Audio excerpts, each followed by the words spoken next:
And we're live. Hello, and welcome to our virtual presentation of Women and Leadership with Julia Gillard and Dr. Ngozi Okonjo-Iweala. This event includes an audience Q&A, so to submit your questions, just use the Ask a Question button at the very bottom of the screen. You may also vote for any question you'd like for our speakers to answer. And if you're considering supporting our bookstore tonight by purchasing a copy of tonight's featured book, just click on the green purchase button and it will take you to our website where you can complete your purchase. And with that said, let me briefly introduce our guests and then we can get the talk started. Julia Gillard was the 27th Prime Minister of Australia, and she was the very first woman to serve in that position. She became the chair of Beyond Blue, Australia's leading mental health awareness body, in 2017, and was appointed the inaugural chair of the Global Institute for Women's Leadership at King's College London in 2018. And joining her tonight is Dr. Ngozi Okonjo-Iweala, Nigeria's former Minister of Finance, as well as former Foreign Minister. She was the Managing Director of the World Bank from 2007 to 2011, overseeing South Asia, Europe, Central Asia, and Africa. And currently she serves as the chair of the board of Gavi, the Global Alliance for Vaccines and Immunization. So with that said, I'm going to turn off my camera and mic and we'll get the talk started. Enjoy, everyone.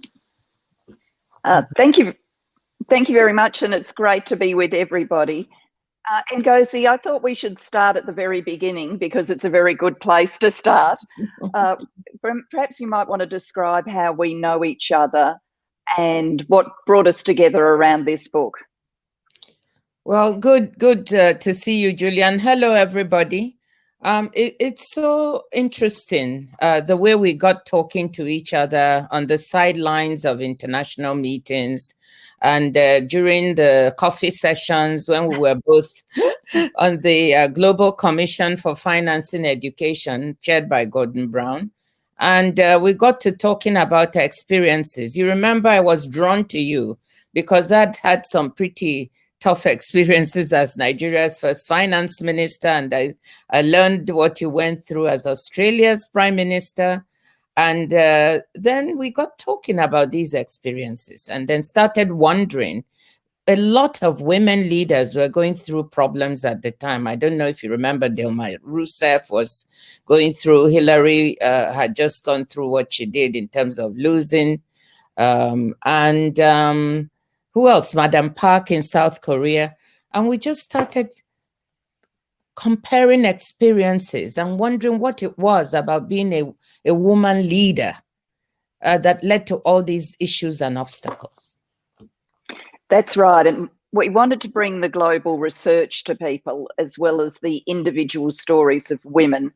But before we talk about that, you are so good at the numbers. How few women leaders do we have in the world?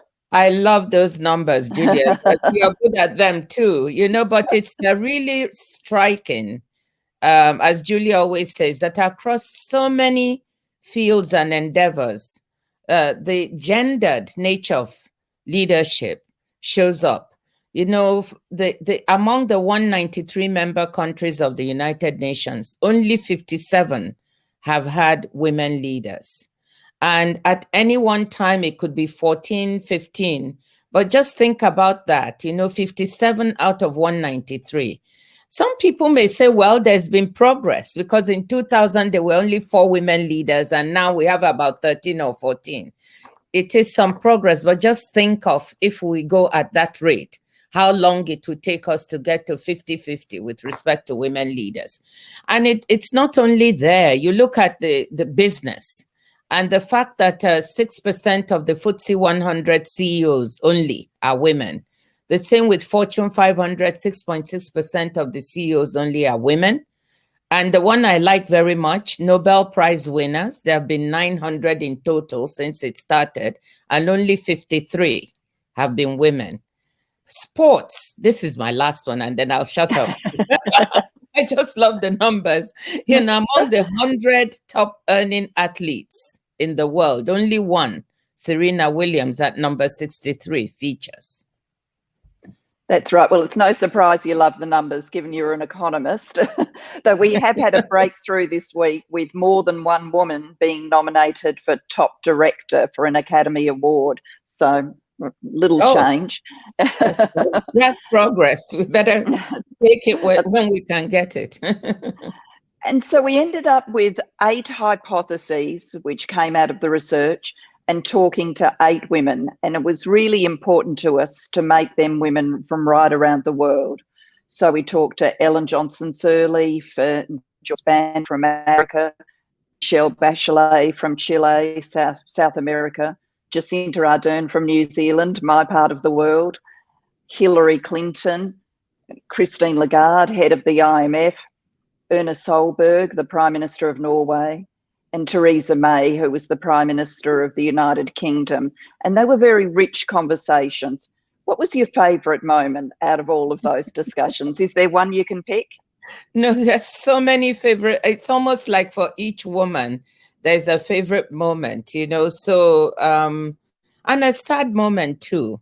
I'll begin with Ellen Johnson Sirleaf when she was telling us how she had, at a young age, she married very early, 17, 18, and then she had her 3 or 4 boys, and then she had to make the decision when the chance came to come to the United States with her husband to study, and she took that decision, but she had to leave her children behind, and this was a very difficult decision. And she says up till today, she still wonders about that and about whether she had done the right thing in leaving them behind. See, she still feels the scars. So that was one very poignant moment for me, because my parents had left me with my grandmother when I was 1 year old and gone to study in Germany. So I could really relate to that. My other favorite moment is with Hillary Clinton, when we were talking to her about the issue of style, women's appearance, and women being criticized for the way they look. It's all about the hair. That's what we call that chapter. And she said, well, maybe I should have written a book called The Scrunchy Chronicles, 132 countries, and it's still about the hair. I remember those moments, both fantastic ones.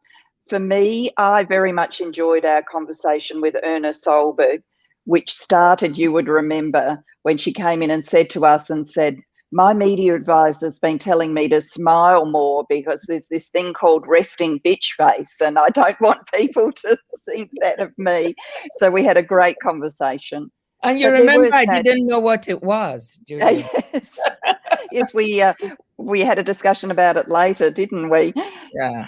But there were sad moments, and a sad moment, I thought, was when Michelle Bachelet talked about becoming Minister of Defence, which she was before she was president.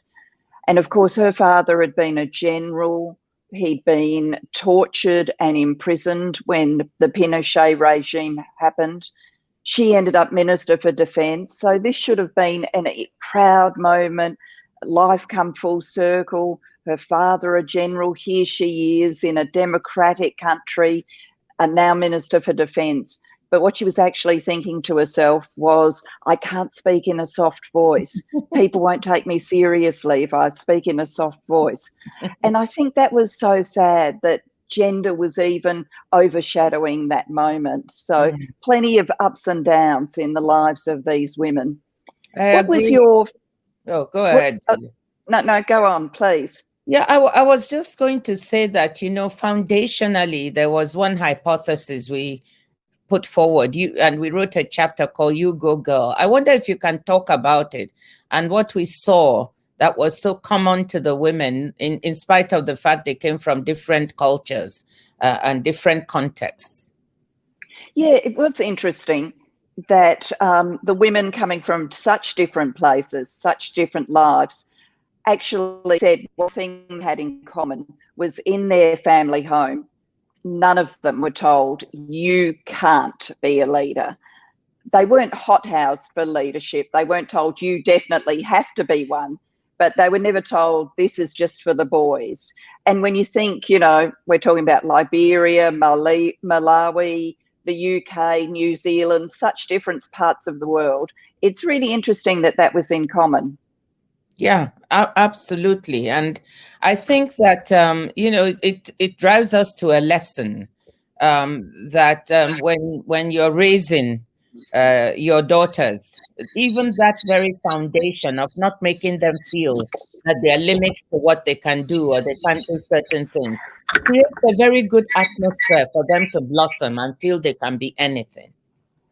Absolutely right. And out of the other hypotheses, what was your favourite? Well, hard to pick. I'm just trying to think which one. I still think is she's a bit of a bitch. I can't even say the word. That one on Modern Day Salem. This okay, let's talk a little bit. Modern Day Salem, the phenomenon where women may be held to a different standard when they make a mistake, and perhaps are treated differently than men. And that phenomenon is really very important because we can all be prone to it. It's not something that men do. We have to be really watchful that we don't hold women to a different standard than men are held in the same position. So that's kind of interesting to me. I think that is really interesting because those of us that really support women in leadership will often say, look, you go girl, it's fantastic to see a woman leading, we'll praise her, we'll laud her, which is good. But it also means that we're basically saying we support women leaders because they're fantastic. And if they fall off that pedestal of being fantastic, then we can be quite sharp in our judgments, and we've got to be more balanced than that. But sorry for a moment. We are having some echoing issues. Julia, if you can speak for me, I'm trying to figure out where the echoing is coming from. I was trying to work out if it was just me. Okay, hold on.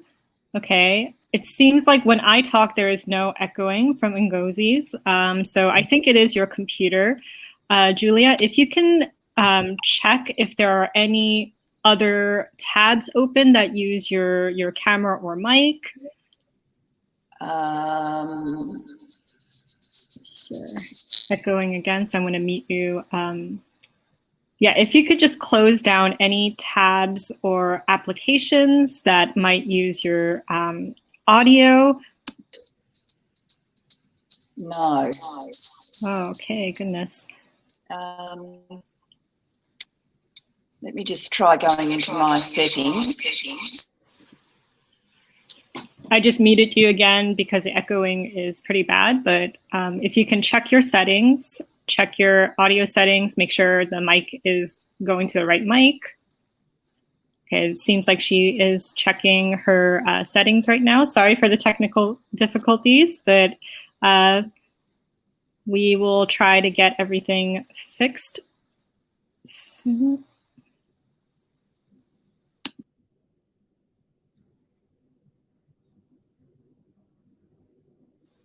Give me a moment to get Julia back on.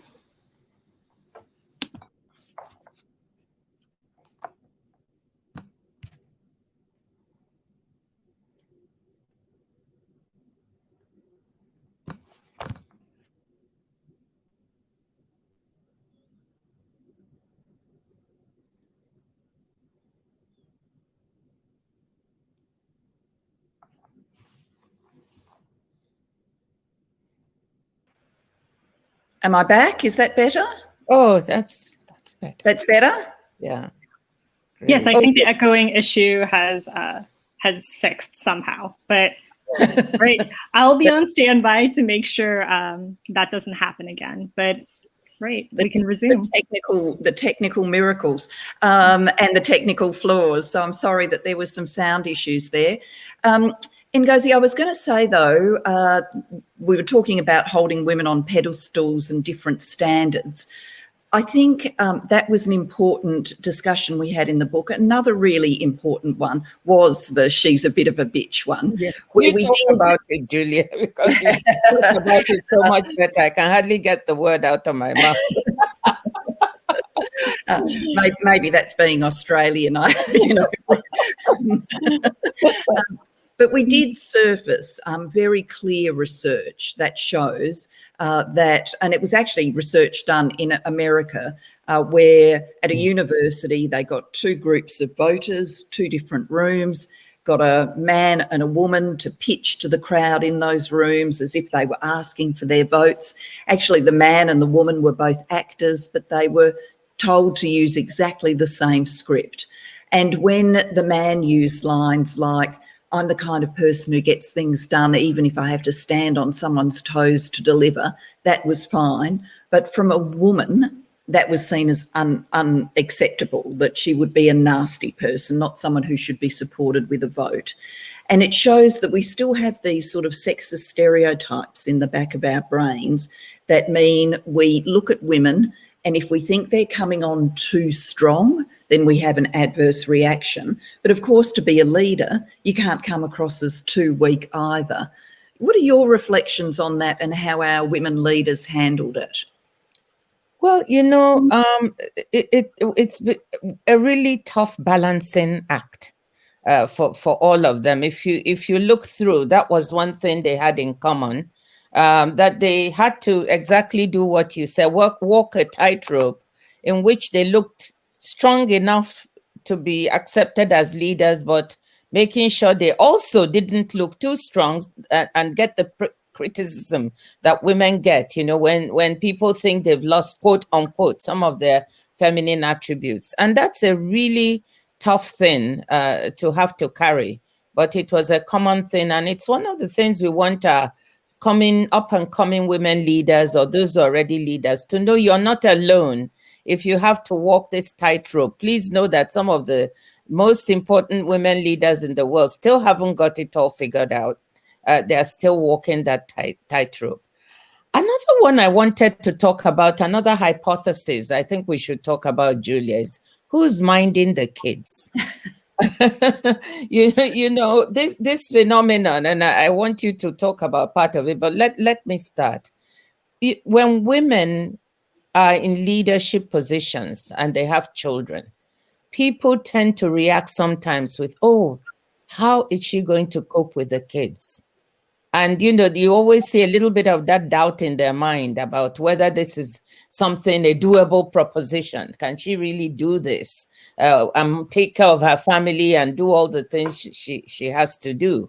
Whereas, if a man comes and say, a leader who is a man talks about having children, he's seen as very empathetic, wonderful. Nobody ever sort of wonders, can he manage his job and the children?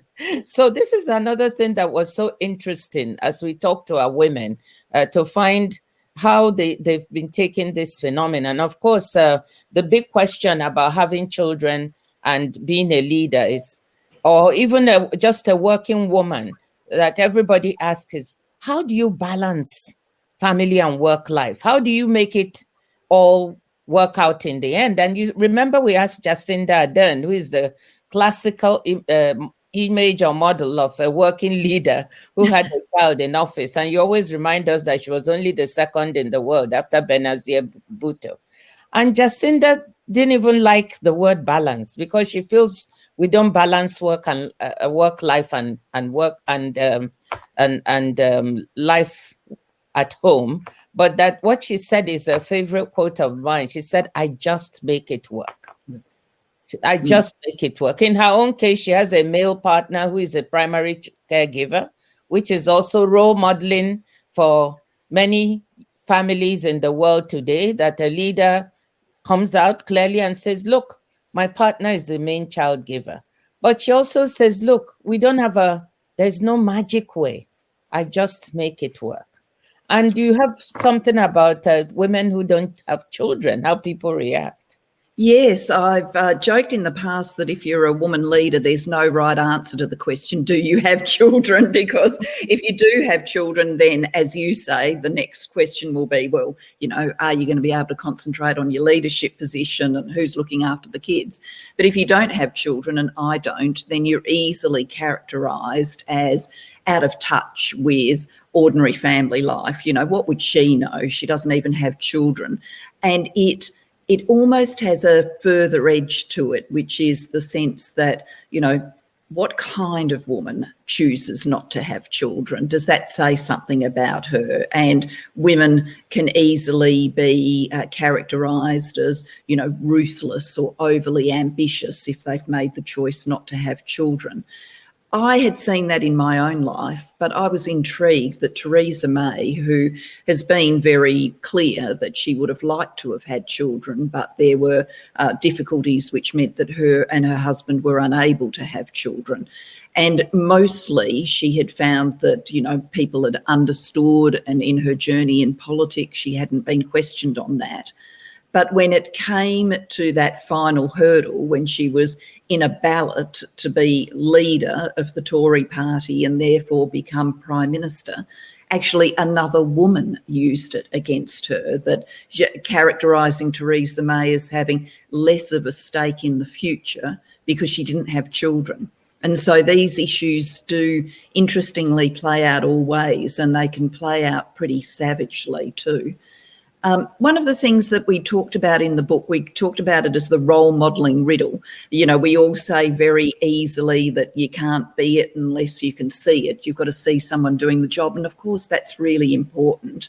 But then there's how we talk about doing the job. So, you know, we often talk about the barriers, and you and I are doing that now, but it is really important that we balance that up by saying there's a joy in doing it as well, putting your values into action, getting to make change.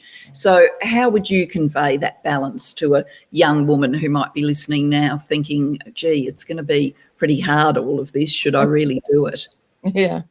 No, I mean, I think people should, when they read the book, we really end up very positive. We take joy in the challenges. Actually, it's a privilege. I say it, you say it, and an honor to be able to serve your country or internationally in a leadership post. And whilst there are barriers and obstacles, that should not deter women from going, or your up and coming women, or even women who are already in the position, from continuing to seek leadership. Because the mere fact that you have the opportunity to use that position to do good, to change lives, to serve others, I think that's a big plus for leadership. So don't let what seem to be the obstacles be daunting to you. There's so many positives. Otherwise we wouldn't be doing it, would we? We would have run away long since. So we want you to take away that there are many, many positives in this. We just wanted in the book to show you the real context that women leaders live in, so that when you encounter those things, you'll know that others have lived it and are living it, and you are prepared. So that is the essence of role modeling, and making sure you mix the positive with the barriers and the challenges at the same time. But Julia, I also want us to touch on this issue of all the glass. People are familiar with the glass ceiling, and I love your jokes when you say, yes, you crack it, but there are plenty of shards that stick you everywhere. So you have the glass ceiling, the glass labyrinth, and the glass cliff. I think perhaps you could talk a little bit about this phenomenon and how it hits women in leadership. Yeah, we did talk about a lot of glass in the book, that's true. And I think the glass ceiling people are really familiar with, but the glass cliff is something we talked about, and you and I have lived a few glass cliff moments, and you might be living another one given your candidacy for leading the World Trade Organization. But the terminology, the glass cliff, came out of research in the UK. So the Times newspaper had published a piece saying female CEOs end up leading businesses with low share prices. So female CEOs are basically bad for the share price, was what the piece was trying to tell you. And researchers, particularly a woman called Michelle Ryan, who interestingly is about to lead the Global Institute for Women's Leadership here in Australia, so the sister institute to the one I chair in London. She and her team looked at this, and what they found was the Times had got the order wrong. It wasn't that you appointed a female CEO and your share price went down. It was that businesses were in trouble and share prices were going down. And that was the first time they'd said to themselves, we need to change up stuff here. We need to try something different. And that was the time that they got a female CEO. And then the glass labyrinth, you know, we've obviously talk in the book about leadership, and our aim is we want to see more women lead. But the glass labyrinth really is talking about every moment in a woman's career from the outset where she is treated as a lesser, and what can we do to change all of those moments as she works her way through the glass labyrinth and ultimately, hopefully, to leadership. And it was important to us when we explored our women's stories, when we talked to them, that we didn't just talk to them about what is it like at the top, but we explored their pathways to power and every sort of pinch point and moment where it had been more difficult for them because they were women. And one of my favorite, I think, commonalities among all the women was that virtually every one of them had experienced what we all experience, being in a high-powered meeting and then making a comment. Perhaps you're the only woman around the table. You make this comment, is really brilliant, but nobody says anything. You know, there's silence. And then they move to the next person or the next, and it's a man. And they say exactly, virtually the same thing you have said. And everybody comes, so this is wonderful. You have the answer. You're brilliant. And you're sitting there wondering, so why is it that when I said it, I didn't get a similar reaction? Maybe I didn't know how to put it forward. But it's interesting to women that so many of us have gone through that. So, and that's one a very common experience. Exactly. I think many women can relate to that, whether they're in leadership or maybe not even in leadership. It's something that women experience. And so it's good to know it's not you. It happens to so many of us. Yeah. Before we go to audience questions, just one last topic, and I know this is one that you like to make sure we get round to talking about. Where are men in all of this? Yes, that's one of my favorite. I think one of the lessons we take away in the book, and I'm sure we'll get questions about lessons from the audience, but one of my favorite ones is that there is a role for men. This is not all about women. We can't really change things with respect to women's leadership if men don't come on board. And specifically, one of the things we say men can do is call out sexism when they see it, or they see a gendered moment that shouldn't have happened. They call it out, because it's far harder for women to call it out themselves. Of course, if you call it out, they then say, oh, she's trying to play the woman card. But if a man is there and calls it out, that is so much more helpful. So certainly this is something men can do. The other thing they can do is be mentors.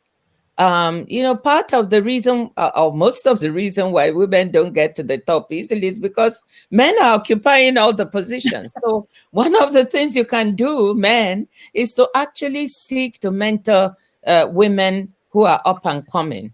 And not just mentor men, mentor women as well, and bring them up. And I know there are a lot of he for she's, as we call them, men who really take on women and try to support them in their careers. I've certainly had one or two who mentored and supported me in my career. So that's a very good lesson. And my last part of this, Julia, is to tell all of us that if you have boys, part of their making room for women is bringing them up right from the start to know that they have to be a true partner. There's no woman who is going to be there doing this and that, because they'll be making their own way to leadership. And you ought to be supporting them, not standing in their way. I have 3 boys, 3 sons, who are now in their 30s, and they were certainly brought up that way. And that's very important. Perhaps now we should go to audience questions. I'm sure that there are many of them. All right, so I'm going to just go through some of the questions that people have asked. This is the top voted question, and it's from Cindy. As you mentor young women to be conscious of their voice, how have you addressed issues when you have, quote unquote, bitch fighting, and have them look at the larger picture and not have the labels of, well, they're women? Yeah, that's a good question. It's a really good question, and we do explore this in the book. We have a chapter we entitled "A Special Place in Hell," using, of course, the great Madeleine Albright quote that there's a special place in hell for women who don't support women. And we start that chapter by looking at the evidence. You know, is this true that women don't support women? It's a very commonly believed thing, but is it actually true? And the evidence is, you know, a bit equivocal. On the one hand, there is evidence that shows that when, you know, a woman has come through, for example, to senior management in a business, or a woman has gone on to a corporate board, that sort of ends for some time the appointment of another woman. And so it's easy to conclude from that, well, look, what's happening is that the woman who's got there is somehow pulled the drawbridge up, and she wants to be the only woman who's there and not support other women. But when researchers have dug into that, what they've actually found is, for many businesses, what has happened is people have said to themselves, the male chair of the board, the male CEO, oh, that gender thing, we fixed it now because we've got one woman. And they don't go looking for more women than one woman. And I think that example tells us to not easily succumb to the easy images that, you know, women are catfighting or not supporting each other. It's asking us to, you know, look at some of the deeper questions, some of the structural questions. But having said that, inevitably, there will be some times in life where women compete with women. In a election in Australia last year, in our state of Queensland, a female premier, the governor equivalent, contended against a female opposition leader. This is politics. Only one of them could end up elected as the premier of the state, and voters would go and make their choice which one they wanted to be the leader. Now, there's nothing wrong with that, but what did happen, and can easily happen, is that the media and others really style that as a different kind of contest, a catfight or something, whereas 2 male political leaders going up against each other wouldn't be styled that way. And so we've got to, you know, when we see that sort of sexist stereotyping around women contending and competing, I think we've got to be pretty sharp about pushing back on it. And Ngozi, what would you like to say? I wanted to add on it one important point that you make, which I want to that we have in the book. I think it's important that often when women are competing, they are competing for the one position. They have so few, so they end up competing for the quote unquote very few, or scraps, or whatever it is at the edge. And what we should really be focusing on is not competing to see who will get that one position, but looking to work together. How can we make more positions available for women? You know, in economics, you would be saying, you know, how do you enlarge the pie? Instead of fighting over the same small pie, can we make the pie bigger? And that's really a big, important point we want to make in the book, that women also need to get together to see how do we force open situations or create opportunities so that more women can come in. And in politics, there's a good example of that now. Women who are building pipelines, you know, you have all these lists, Emily's list in Australia, you have one in the US, there is. Another women have come forward and said, we are going to groom other women and encourage them to enter. so that they're more of a presence. We're also doing that on the African continent. Ellen Johnson Sirleaf just started a foundation she's very proud of to groom women leaders on the continent. We have many associations now looking at how to mentor and enlarge and groom women to take up positions and create positions and opportunities for other women. So I like that point very much, and I wanted us to draw it out as well.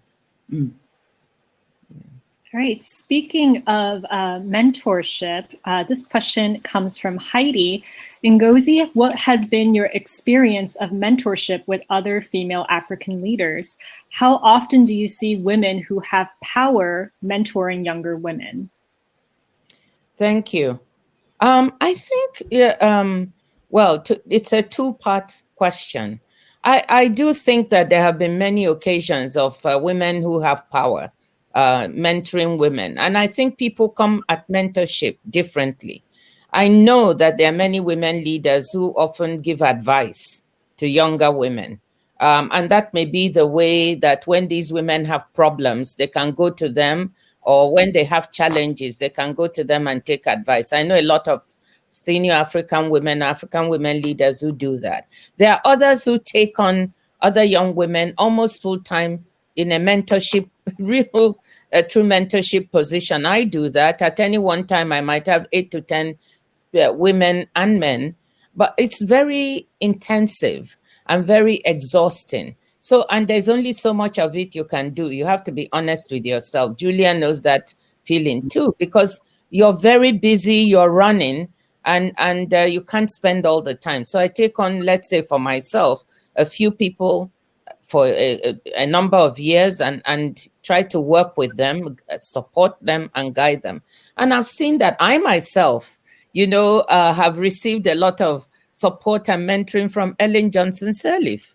And the same advice from Joyce Banda. And I can hardly keep up with Ellen at 80 plus. She's so energetic, and she keeps telling me, "You got to keep going. You've got to keep going." So yes, that phenomenon is there, and I'm happy about it. Okay, this next question is from Lauren. What is the #1 piece of advice you would give your 28-year-old self, and would it be different from the advice you would give a 28-year-old today? That's a great question, and very specific about the age, 28-year-old self. But when I was 28, I had by then worked out that I was interested in going into Parliament. So it took me quite a long time to work that out, but I'd worked it out by the time I was 28. But in, a rough and tumble Australian politics style, between me deciding that I wanted to go into Parliament and actually getting an opportunity to do so, I presented for pre-selection by my political party on 3, maybe 4 occasions, and lost each time. And then I was finally selected to be on the Senate ticket and didn't get elected.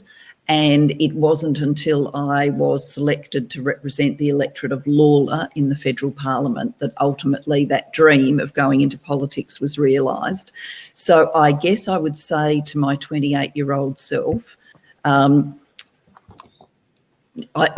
did take the defeats, and I was resilient in the face of the defeats, and kept presenting, for the next round and the next round.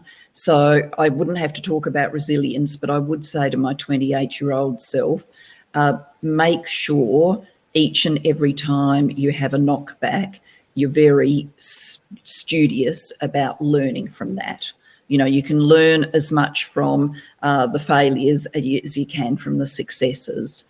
For a 28-year-old today, obviously our book is full of advice and very pitched for young women. There are lessons there for men, for women, for the media, but particularly I think that would be of use to young women. But I would say to young women, particularly today, it's very important to hone a sense of self that doesn't get easily pushed around by the harsh critiques of others, because that, through social media, is much more the experience of 28-year-olds today than obviously it was when I was 28.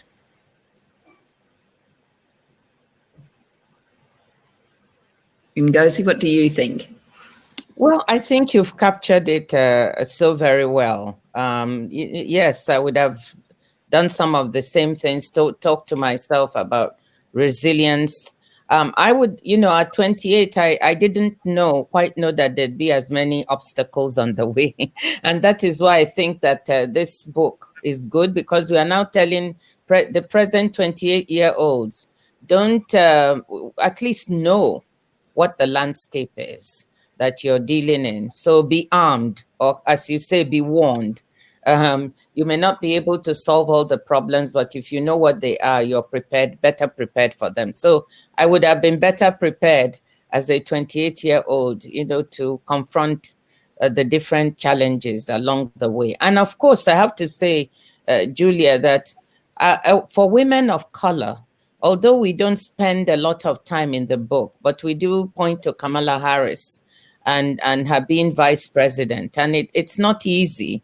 If women experience many of these feelings, for women of color, it's even more so. And I like to say we point out a sort of pecking order in which it's white males, then black males, then white females, then black females. And so you do experience some of these things doubly. And you just have to keep going.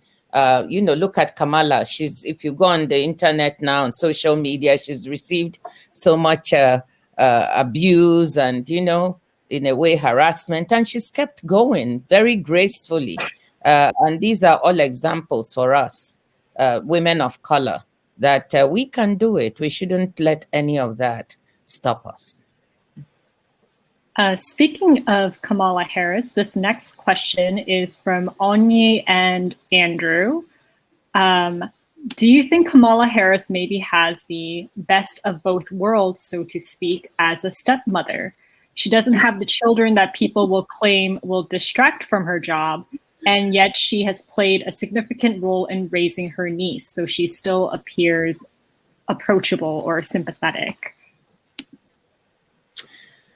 I can see the force of the question, but my reaction is we've really got to change this game about how we stereotype women depending on their family structures. I know the stereotyping still goes on, and Vice President Harris has faced it, but I just think it is so reductionist to say about women that we can only view them as caring and empathetic if we can interrogate into their family structures and see that in their family structures.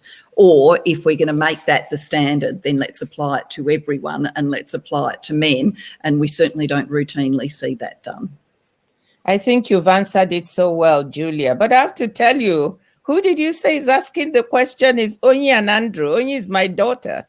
And Andrew is my son-in-law. What are you guys doing, asking questions? I love them to bits, but what are they doing? That's hilarious.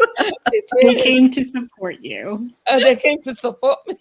That's very, very nice. I've never done that before. This is so nice.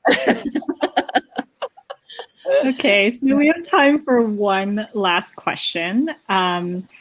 What are some improvements you have seen in advancing gender equality in the workplace?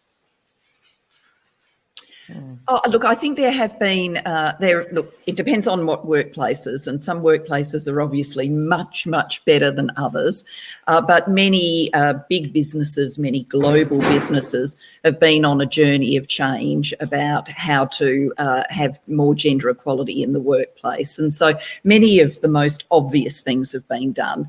I mean, to take an example of that, I originally started my working life as a lawyer, and back then it would have been very common common for a law graduate who was trying to get a first opportunity in a law firm to have been interviewed by a panel of partners of the law firm who all would have been men. So young women going for interviews with a panel of 5 men. No one does that anymore, not in big businesses. And, many businesses are experimenting with gender-blind recruitment strategies and the like.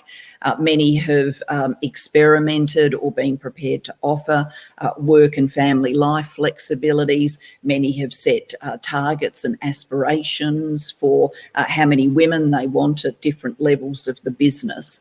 But clearly there is a stubborn and persistent problem. Otherwise we'd start to see, gender equal outcomes at CEO level and senior management level, and we're not. So there's more we need to do. One of my great hopes out of this era that has forced all of us into much more reliance on virtual working is that in the days beyond the pandemic, we take the best of this with us. Not all of it, because people need people and we want to be in contact with people as human beings, but we take the best of this with us to diversify working styles in a way that can be better for work and family life for both women and men. Let me add 2 additional points. Let me start with the gender pay gap. In the book, we quote the fact that for every dollar, globally, for every dollar a man earns, women earn 63 cents.